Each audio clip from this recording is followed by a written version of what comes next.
back. Double of our Dear Orioles series. We've written letters to Brady Anderson and Dan Duquette and Buck Showalter, as well as Peter Angelos and John and Lou Angelos. We left Mama Angelos out, but we just have sort of put all the Angeloses in together on the letters. And now we get on to the field. Luke Jones joins us. You can follow him, of course, at Baltimore Luke on Twitter, as well as Luke at WNST.net. And you can read my Dear Orioles letters as they come out day by day leading up to the All-Star game and the trading deadline. And you know, Luke, when you talk about the team on the field, right, like who we should talk about, clearly Chris Davis is making all the money, right? So, that's a significant part of this. And then there's Adam Jones, who is the team leader and the face of the franchise and a guy who's coming to the end of his deal. But the real story here for everyone in the baseball world is about Manny Machado, who won't be getting it won't be a gold giveaway 20 years from now in the figurines so they can sell snow globes on him. And he had his little turn over the weekend in Atlanta, although I don't know what the Orioles are thinking from a PR standpoint, polishing his star and then a week and a half from now dealing him off somewhere. But nonetheless, he's a hell of a baseball player. He's a hell of a talent. It hasn't been easy, right? A couple of knee scopes and missing seasons and stuff that's happened to him. And not to mention the Donaldson issue and the hot-headedness and, all of that goes along with it. But someone's going to give him $300 million. He will be the richest Oriole in the history of all Orioles. He'll be all of that, but he'll be somewhere else. And the fan base here has come to grips with that, and there's no fighting that. Now it's just what happens over the next month, right? Yeah, I mean, that's what it is now. That doesn't mean that people aren't unhappy about it. That doesn't mean that people haven't asked questions for the better part of 3 or 4 years why and how it's gotten to this point where it's not even on the table. It's not even in fans, other than their wildest dreams at this point, that he's going to be an Oriole beyond the next 5 weeks. So, I mean, that's just where it is at this point in time. And it's something that is really a shame when you think about it, because you are talking about a player who, it's still very early. He still has a long way to go, but by all accounts, looks the part of a guy who has a great chance to be a Hall of Famer one day, looks the part as maybe a chance to go down as the greatest Oriole of all time if he were to play his entire career here. But I think that ship has sailed. That ship sailed a long time ago, and now it's just a case of, can the Orioles, I'm not going to say maximize the value because that ship has sailed as well. Can they fetch a good return, though, to help set themselves up to be better in the future? I don't expect it to be anything lucrative, but I think there is a deal there to be made that they can get some good pieces and help themselves in the future. But again, you go back to this guy being a generational talent. Wherever he ranks from a talent standpoint, I don't think there's any disputing the most talented Orioles player since Cal Ripken to don the Orioles colors. So from that standpoint, even if they fetch a lucrative return, and even if he goes on and maybe doesn't become a Hall of Famer, but is just a Hall of Very Good kind of guy the rest of his career, you're still going to look back at this and say, boy, really feels like a missed opportunity to maybe not have the next Cal Ripken, but have as close as you can possibly get to that. And that's where this whole thing is just disappointing as he kind of plays out the string. And, hey, he's had a great season. I don't want to say play out the string in a negative way, but for him to be on this team that is not remotely competitive, that's been one of the worst teams in baseball, if not the worst team in baseball on any given day. And for Manny Machado's swan song to be under those circumstances, and it's the same thing for Adam Jones, and we'll get to that at one point, but it's sad. It really is, because even though this guy isn't perfect, he's a heck of a talent, and I think to think that they didn't even really take a shot at seriously trying to keep him long-term. And I get the money, I get the finances, and there's even a really fair debate whether that's the wisest thing to do, because history says that with a lot of these 9-figure contracts. But for a guy that is just turning 26 years old. It's very sobering. Well, how much has baseball changed, right? I mean, that would be the question to say, how much has it really changed that back in the 70s when a Doug DeCinces or a Don Baylor or a Bobby Grich or Wayne Garland hits whatever that prime was to be, and the same thing would be said for Reggie Jackson and Sal Bando and Joe Rudy and the rest of those guys in Oakland, that, we're 40 years later, and basketball has managed to kind of keep stars around, although they do bounce around, and now LeBron's going to go wherever he is. Certainly the NFL, has put the clamp down on, Tom Brady won't play anywhere else unless the Patriots decide he should. Baseball tried to sort of do that to some degree. There certainly was a period of time where, the San Diego Padres almost lost Tony Gwynn to the Indians, right? And because there really was no money, there was a two-tiered system. The Orioles not keeping Machado is about that fair debate you talk about, whether there is validity with a $35 million baseball player and what value that player brings. Certainly the Chris Davis thing is very sobering for anyone around here, but it'll be worth it to someone else. The Phillies won't have any problem paying that. The Yankees won't have any problem paying that. And that is, as Joe Flacco once says, that's the going rate, right? That's what guys who do what I do get paid.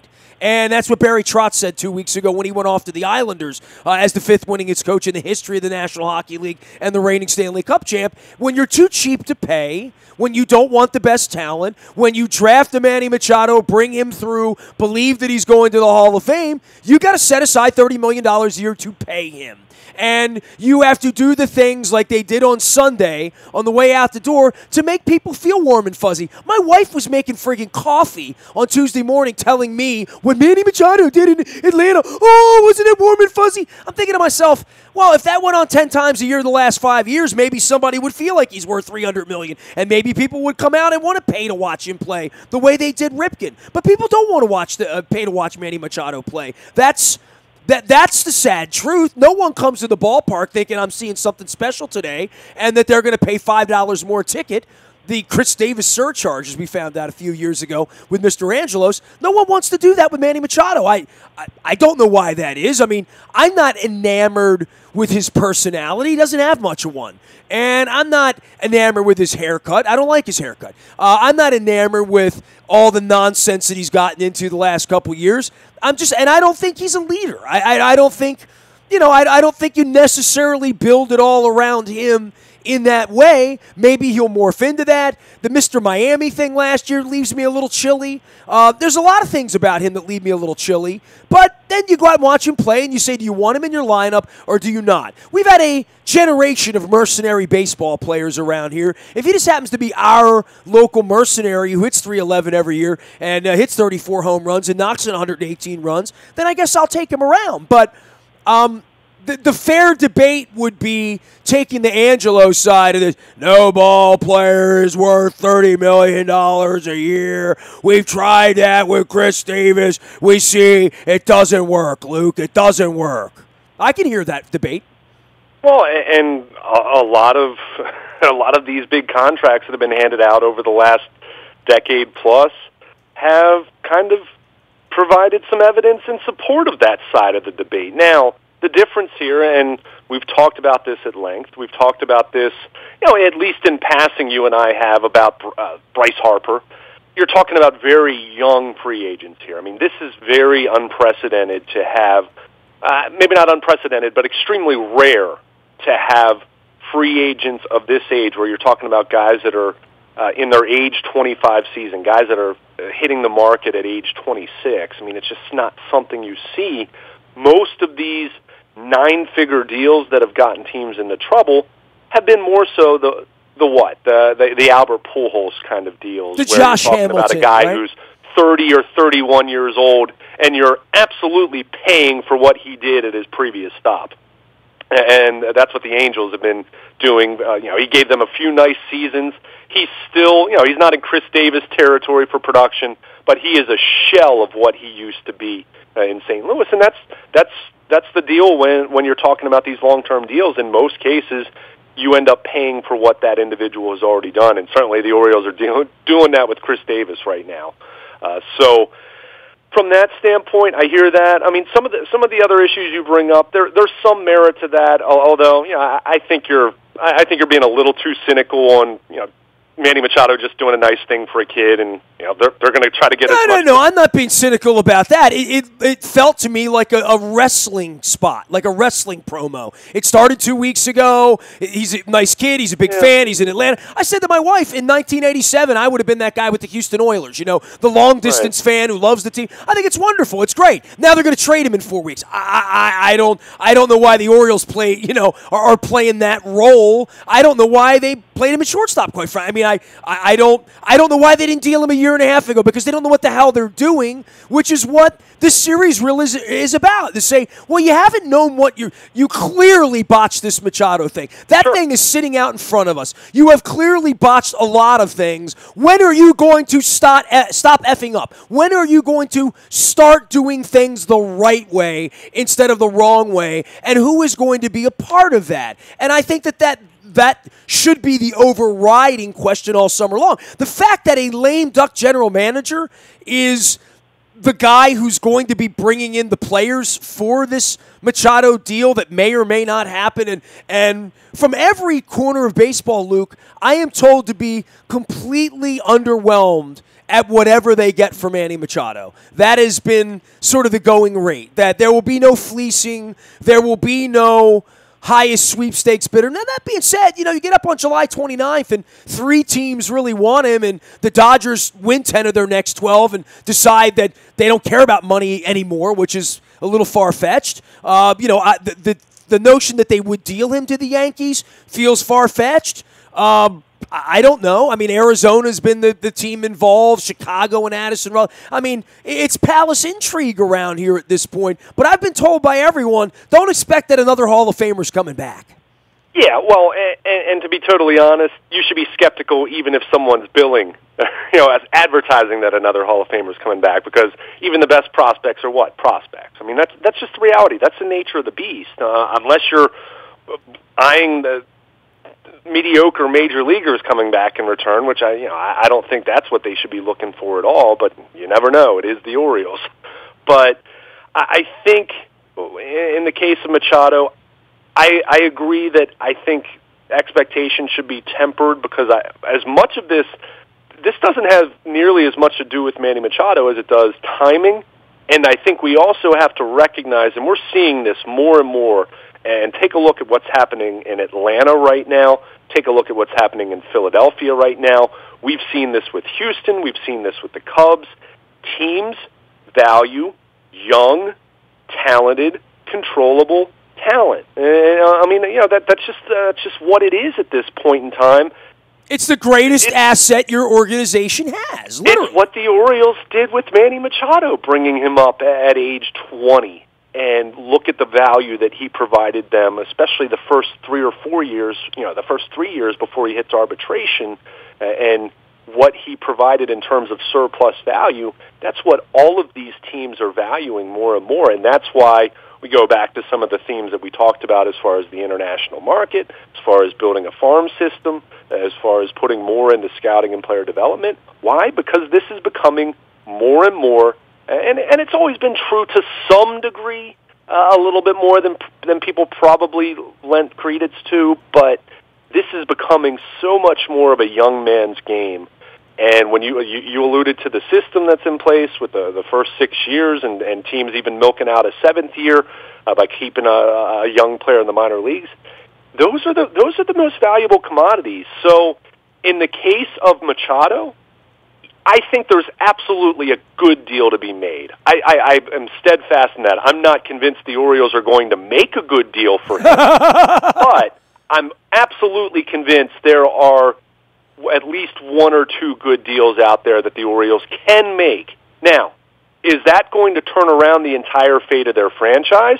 Probably not, unless they end up finding, they get a prospect who ends up being way better than anyone anticipated. And that happens quite often, mind you. How many deals? I don't know that Adam Jones and Chris Tillman were way better than average. Chris Davis was way better because it felt like he was a failed guy. But I think everyone looked at Jones and Tillman in that deal and thought they're ascending guys. They are the Moncadas. They are the gems. And those guys will play in the big leagues or should play in the big leagues. I don't know what the Baseball America folks will say about whatever player or players will get back in regard for Machado. I'm kind of shocked that they haven't been more I don't know. They have a different philosophy in the offseason. I can't even get into their philosophy because I have no idea what the hell they're thinking. But more creative in the way they could dole off some contracts. Maybe the way the Capitals doled off a contract in Orpik to sort of get rid of him. You take our good player and get rid of our contract. I know baseball doesn't do a whole lot of that, but in the case of Machado, if you can't do it with him, you can't do it with anybody. And that could have been an offseason ploy or plan, but clearly somebody around there decided that they could win the World Series this year, right? And I don't know whether that's Buck and Duquette. This might be the last two jobs these men ever have in baseball, right? They literally may never hold these jobs again. And if you're going to hold it with Manny Machado and Adam Jones, then you're going to bring Chris Tillman back and try to figure it out. You're going to try to win. You're going to say to the boss, sure, get me Alex Cobb. I think we can win 90 games. And, they didn't think we could win a couple years ago. Why can't we win this year, Look at what the Caps did when everybody was lame duck at the end and they had to go win for the coach. I don't know. But this offseason, they went the exact opposite direction to try to win, and they're sitting on 22 wins or whatever the hell it is. And, that part of it is the real head scratcher because the real value in transforming the organization, that window's long closed. That race was run 8 months ago, literally.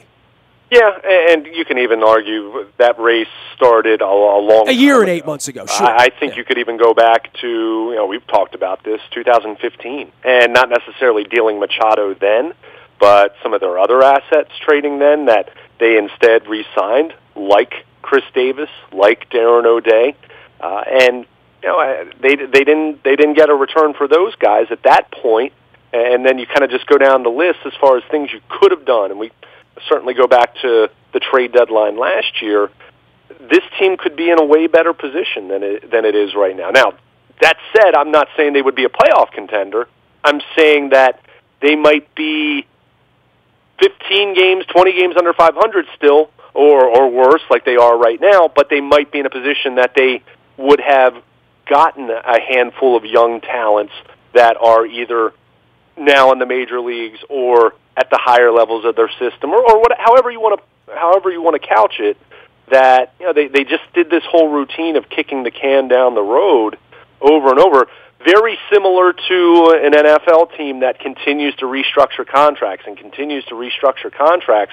eventually you get to a point where you're so far over the cap you have no choice, and your roster is garbage at that point in time. That's kind of where the Orioles are right now, if you just want to use a really simplistic NFL analogy. Now, there's no salary cap, I understand that, but you had all of these different assets that you insisted on either not moving or, in some cases, keeping ones that you shouldn't have capped. Well, what happened to grow the arms and buy the bats, right? I mean, literally. Well, right?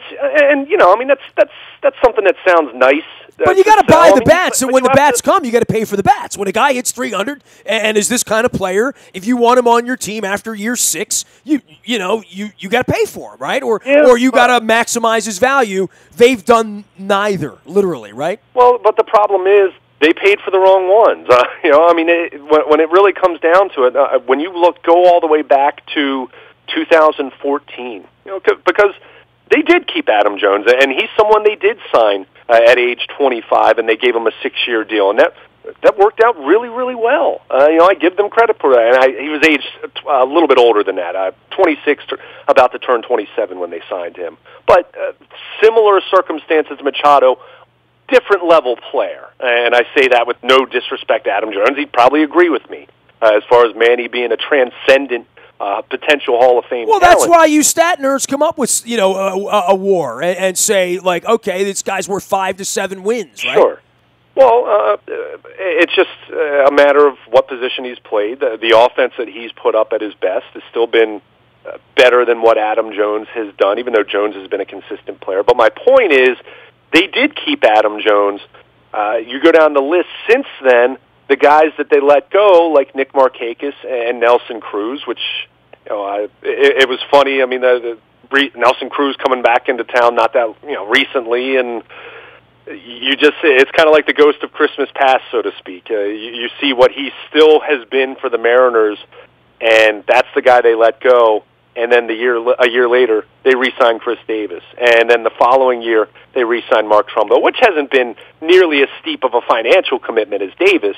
But I also see Eduardo Rodriguez pitching for the Red Sox. And, I'm all for that trade and whatever. But, that's 100 starts out of a young kid. Sure. That's a number 3 pitcher that you didn't have. That was your Wei-In Chen that you gave away, right? Literally, a guy who would have taken the ball, 24 to 30 times a year over the last 3 years and given you something, Yeah, that's true. But, Andrew, that's one of the few deals that I really look at, and I don't really have a major problem with. Well, there by the grace of God goes your Machado deal. You better hope somebody gives us at least an Eduardo Rodriguez for Machado. No question about that at least better be the bar, right? But my point is, going back to what you were saying as far as, you're not keeping them, they've kept certain guys. And, the Jones one was a home run for both sides and really kind of catapulted this era of winning that they did have. That's now over, very clearly.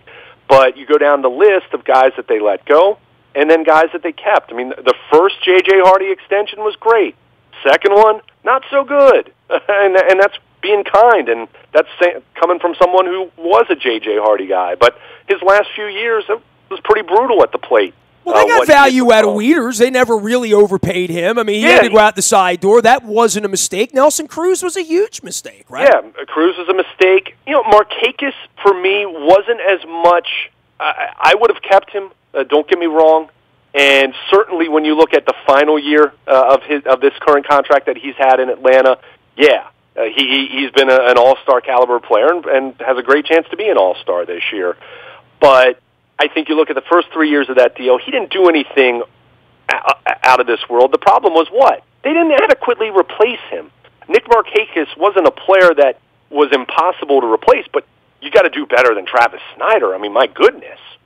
So you look at these different moves as far as guys that they chose to keep and guys that they chose to walk, and there's a trickle-down effect there. There are consequences there. Ultimately, you can't keep everybody. And that, even the Yankees let Robinson Cano go.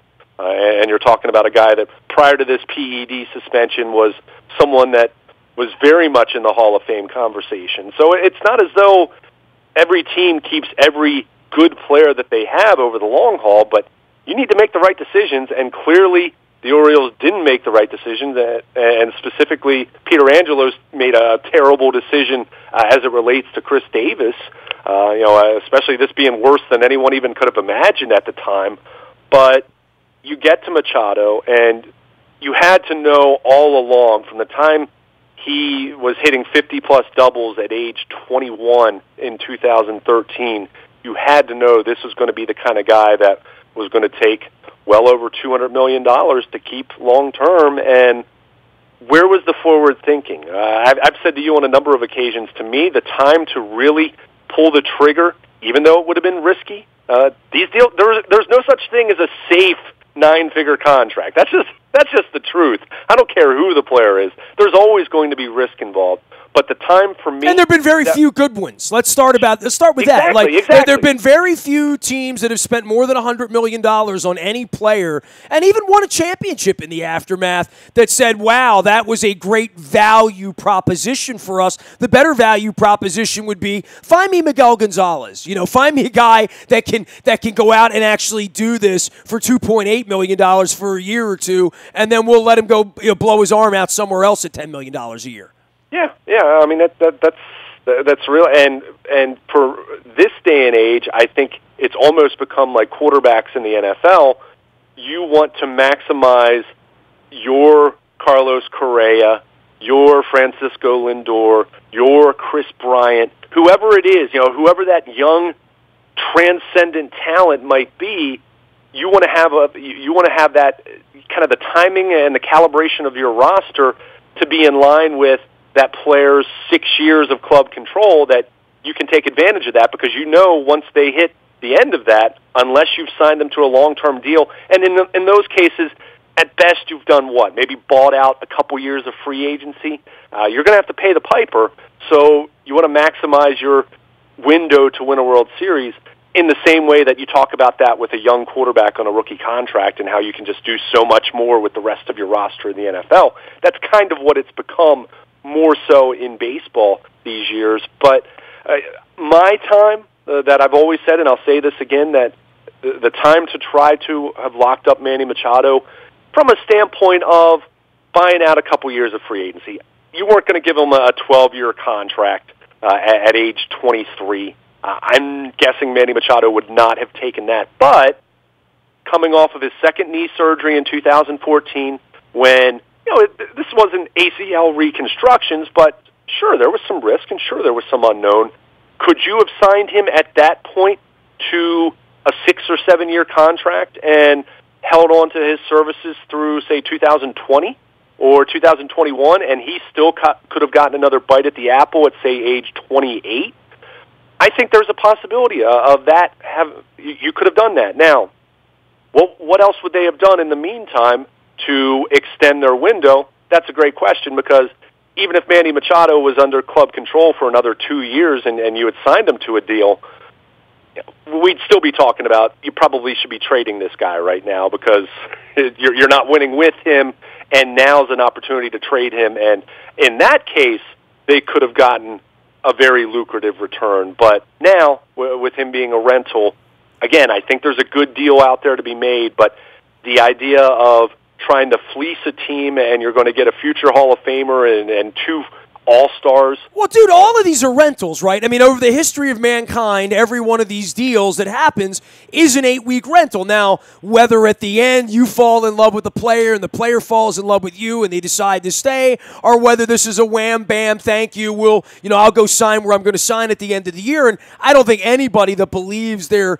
dating Machado for 2 or 3 months believes they're going to marry him, and they know the cost of that. So whoever's into this sweepstakes to try to steal a ring here, whether it's the Phillies or the Braves or the Indians or the Diamond, I mean, there are a bunch of teams you write off. I mean, there's so many teams not in the race this year, which is a little bit of an anomaly, which, but also sort of steps it up to say, I don't want to see him in October. I don't want to have to play against him for 5 or 6 or 7 days in October. I want him on my team at what cost? And I think you have to start with the organizations that have the most minor league talent and have the need for him, but where do you expect him to really wind up, Luke? That's the bigger picture for me. This trade's nice, and the Orioles get a couple players back, and I'm not going to get all excited about it anyway. Yeah.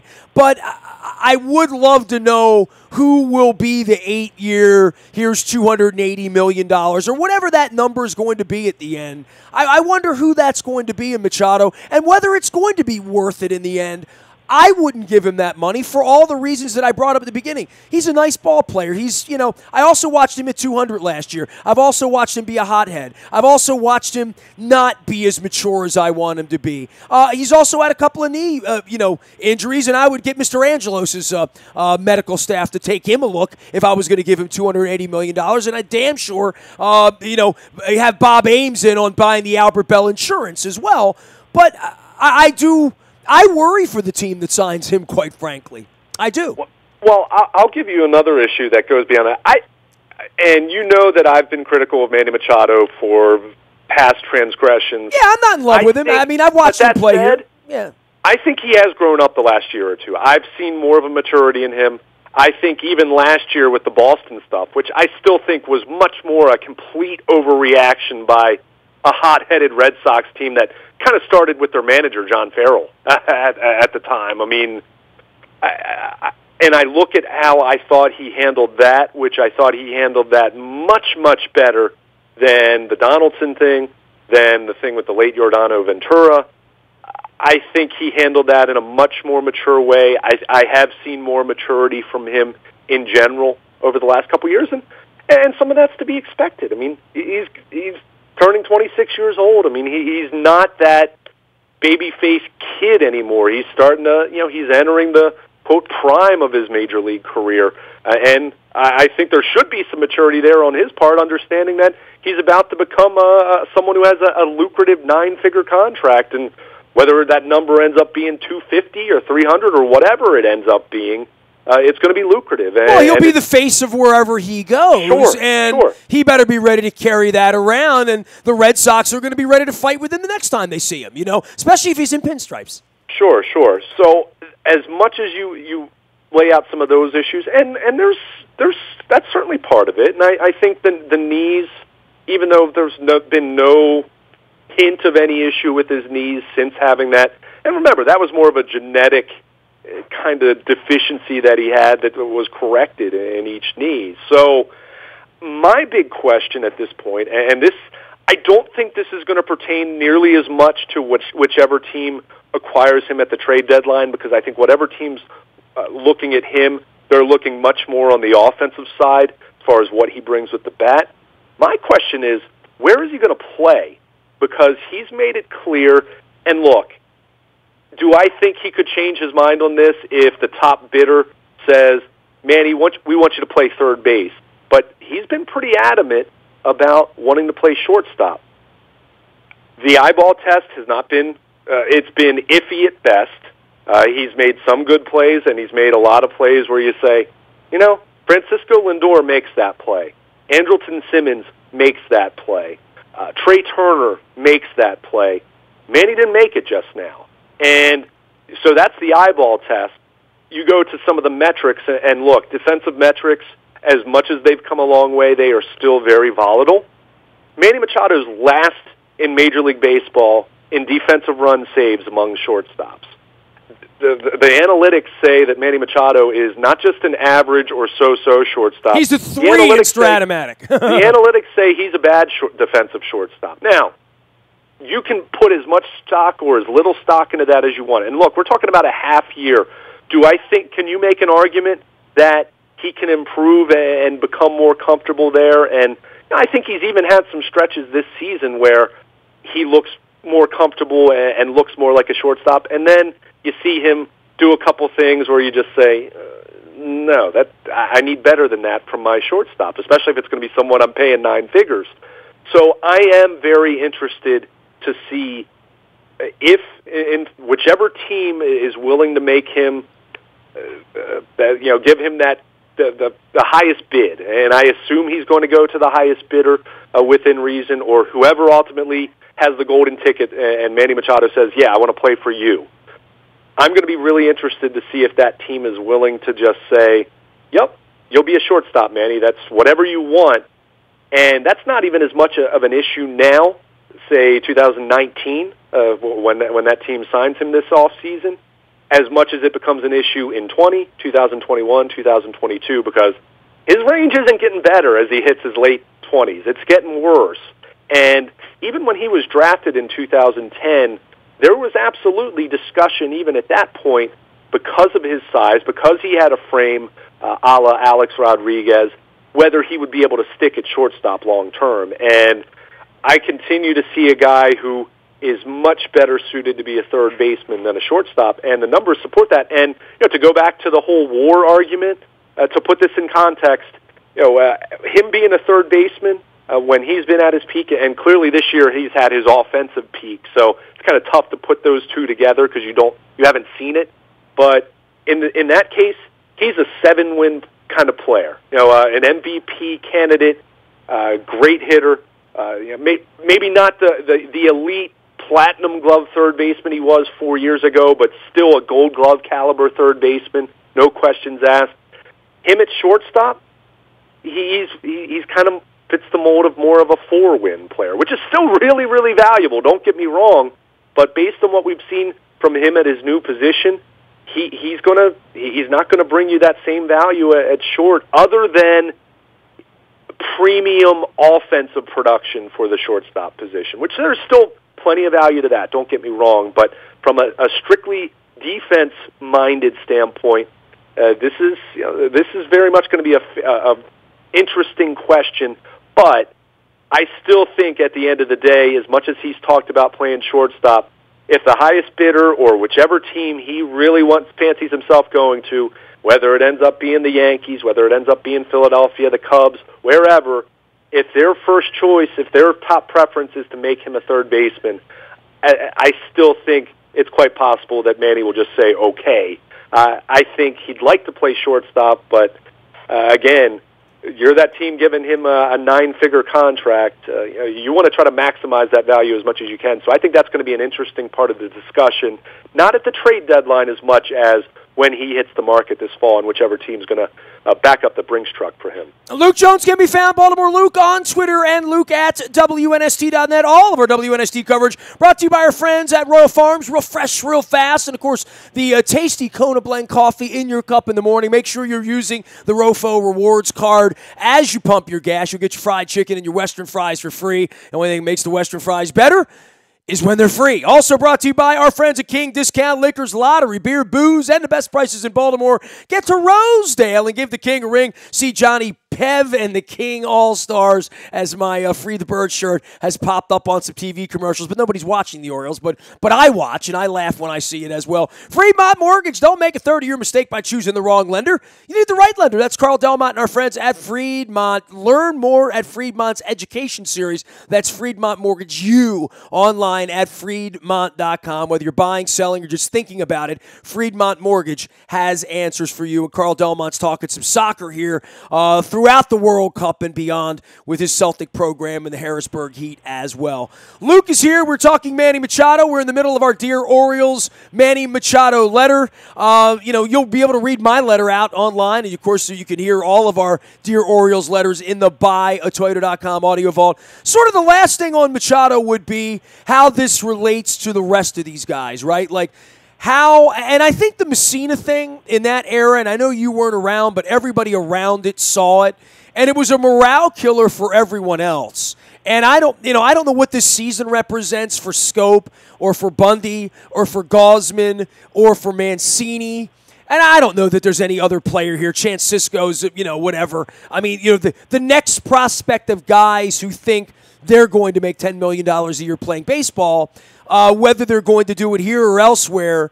As much as I watch this organization and see this ish show for 25 years, all the young players are seeing it for the first time. And there is some part of this where Machado goes around baseball, knows players who play for the Cubs, has walked off the bus in Chicago, has walked off the bus in New York and Boston. He's done this a while now. He knows this place is not a great place. He has to know that deep down, that the money was always going to come from somewhere else. He always believed that. They always sort of treated him that way, right? Like, they always treated him like he wasn't going to be long-term here. And, I think this is sort of a self-fulfilling prophecy on both sides, quite frankly. And I wonder what the residue is, what this means to Scope as far as how he's going to play in the future and what kind of deal he's going to get. Because the Arrieta thing out the side door, there's no doubt in my mind that Arrieta was still in touch with 5 or 6 of those pitchers when he was, 20-3 with a 180 ERA or whatever the hell it was a couple years ago, and talking about how much better things would be elsewhere. That's a big part of the chatterbox of baseball over all of the Angelos era. No one around here, when Adam Jones goes somewhere else, he's probably going to like it more. And that's not me just being an ass to the Angeloses or to the Orioles. I'm just stating a fact that they're all going to wind up in a better place, and I think part of my Dear Orioles letters are going to indicate that. Adam Jones is going to go somewhere and win a title somewhere in the next 5 years. I believe that. Manny Machado, I don't know if he'll win a title, but he'll be in the playoffs every year because he's going to pick that kind of a place and be a part of that kind of a place. And much like when Messina left and got his house up in Westchester and came in and out of the city every 5th day and pitched and made his $88 million, kind of never look back. And, this will be a very forgettable experience if they go somewhere else and win. We are the ones left behind, along with Scope, along with Gosman, along with Bundy, and I wonder what becomes of those cats because they're going to come back. They're going to be in Sarasota next March, playing with a team that most pundits will think can win 66 games. And they're going to deal with the new manager and the new general manager and whatever nonsense the Angelos boys come up with in a role for Brady Anderson. I do wonder what residue it leaves behind for the next generation, because Scope and Machado are close, right? And, there's no separating whatever happens to Machado, Scope will know about. Yeah, I hear you. I think a little bit of that's overblown at this point in time. Players leave all the time. That's just... Sure. Even from the time that Mike Messina left Baltimore, things are vastly different than they were at that point. But I'm telling you, if Scope starts hitting 311, he's in no hurry to sign here. You know what I'm saying? Like that would be my point. My point is, if Bundy turns into Cy Young, he'll go sign with the Tigers or something. He'll go sign somewhere else. It's possible. I think you're selling short the atmosphere and the environment that Buck Showalter and really Adam Jones cultivated in Baltimore here. I think you need to. This is one of those things where, as far as I think Manny Machado's enjoyed his time in Baltimore. I don't think it's necessarily a slight on Baltimore as much as it's he wants to go get paid, and this guy wants the big lights, and Baltimore just can't offer that from a big market standpoint. It's not going to. It's not New York. It's not L.A. It's not Chicago at this point.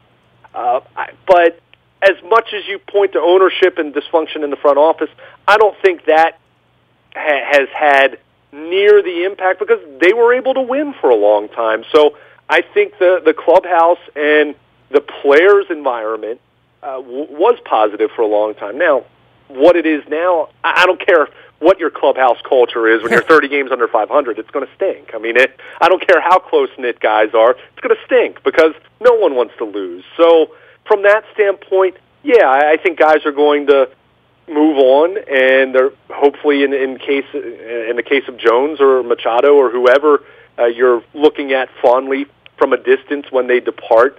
You hope for their sake that they're in a winning situation, but I don't think those guys are going to look back at their time in Baltimore as a negative, because frankly, they didn't have much interaction. Well, with they won Peter here. Angelos All of those guys played in October here, so they're not going to. My point is, they're going to go somewhere else, and it's going to be better than anything they wake up and see going on here over the next 5 years. Oh, sure. As far as the short term, yeah, no question. I'm talking more in terms of let's not. No, I don't think this has been a bad experience for any of these guys, but it's done. The marriage is over. It's over. It's over. Like that. It's that band that's broken up, and yeah, there's some thought to wanting to see them get back together, or here's a great one. It's like Frampton after I'm in You.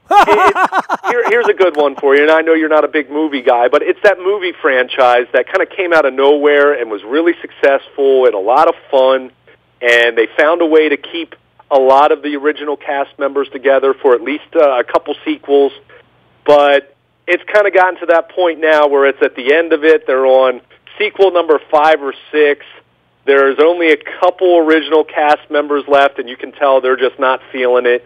And it's just one of those things that it's over. It's time for this to be done, and it's time to move on, and it's time to come up with the next idea if you're the movie maker, the director, the producer, whatever. And they're going to have a new director, a new producer, if we're going to use a movie analogy. But that's where this is at this point. I'll look back at this era fondly. I think any Orioles fan that's being even using a shred of being fair and objective will look back at Manny Machado fondly, even acknowledging that, yeah, there were some cringeworthy moments, the Oakland thing, the brawl with Kansas City.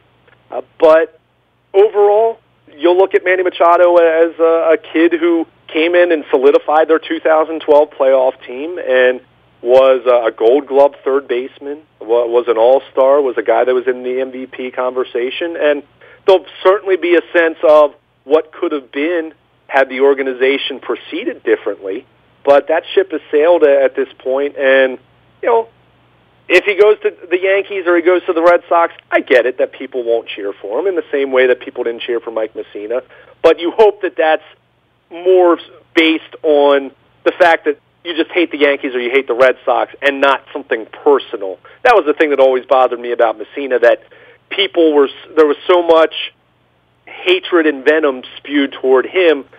If you wanted to, it was more towards Teixeira than Messina, I felt like. Sure, but if you wanted to just spew that venom just because they're a Yankee, that's fine. I'm fine with that. I mean, that's rivalries in the same way that the hatred for the Steelers is. There's nothing rational about it other than they're it's the Pittsburgh. AFC North Doesn't rival. have to be rational, right? Right. I mean, but as long as people keep that in mind, and to me, don't allow it to completely soil your memories of Manny Machado, because it was a good run. Should it have been longer? Yeah. If not longer, should they have gotten more in return than I anticipate they're going to get? Heck yeah. But that said, you can't go back in time at this point. So if you're the Orioles, you need to try to maximize this situation, salvage this situation the best you can, and you hope you can bring at least a couple good pieces that can help you in the future. But in the meantime, there's certainly going to be a gaping hole left at not just shortstop, not just the number 3 spot in the lineup. Well, you're leaving a gaping hole in a 100-loss team with him. Woo! Well, and look, I mean, but that's the argument to trade him, because even if you would sign him right now, how good are you? How many? You're still his 7 wins get you to 73. Right. I mean, you're just at this point now where even if he's at his best the next 2 or 3 years, unless you do some really special things in player development and identifying young talent, you're still not gonna win. So you might as well make the trade. You have more financial flexibility from that standpoint, and they're going to have some financial flexibility with some of these guys that are going to be coming off the books. Not to say you go out and spend a ton of it on free agency, but how about the international market? How about putting more into player development? It doesn't even have to be the major league payroll for me. Put that money into developing your next Manny Machado, developing your next Kevin Gausman and Dylan Bundy, developing your next Jonathan Scope. And if they do those things, and that's a big if, and believe me, I'm skeptical that it would be carried out correctly, then come 2021, maybe you're back in a position where you're contending and the arrow's pointing upward again like it was, say, in 2012, 2013. He is Baltimore Luke on Twitter and Luke at WNST.net. My Dear Orioles letters are appearing daily at WNST.net. They're also in the morning newspaper. All that's brought to you by Planet Fitness at PlanetFitness.com, where it's still $10 a month to get in the best shape of your life, guaranteed. And you can sign up and have the morning newspaper delivered at 7 a.m. each and every morning digitally at WNST.net. It's also brought to you by our friends at the Maryland Jockey Club and Laurel Park. Get on down there this weekend. The air-conditioned confines of the beautiful new Club Sports Bar. Saw it myself. Get on down to Laurel and check it out. The Maryland Jockey Club also putting the Laurel entries on the front of WNST.net 24 hours a day. We're also out in the buyatoyota.com audio vault 24 hours a day. From anywhere in the world, you can listen to Luke and I opine about all things Orioles this summer, getting ready for Ravens, talking about the backside of the Caps and all of that mess, as well as the World Cup and the Dear Orioles letters, all out on Facebook, Twitter, LinkedIn, Snapchat, Instagram, streaming live on our Facebook as well as our YouTube WNSTV channel. I am Nestor. You can find me anytime, anywhere with one email, nasty@WNST.net. We are WNST.net, AM 1570, and WNST, Tassel, Baltimore, and we never stop talking Baltimore sports.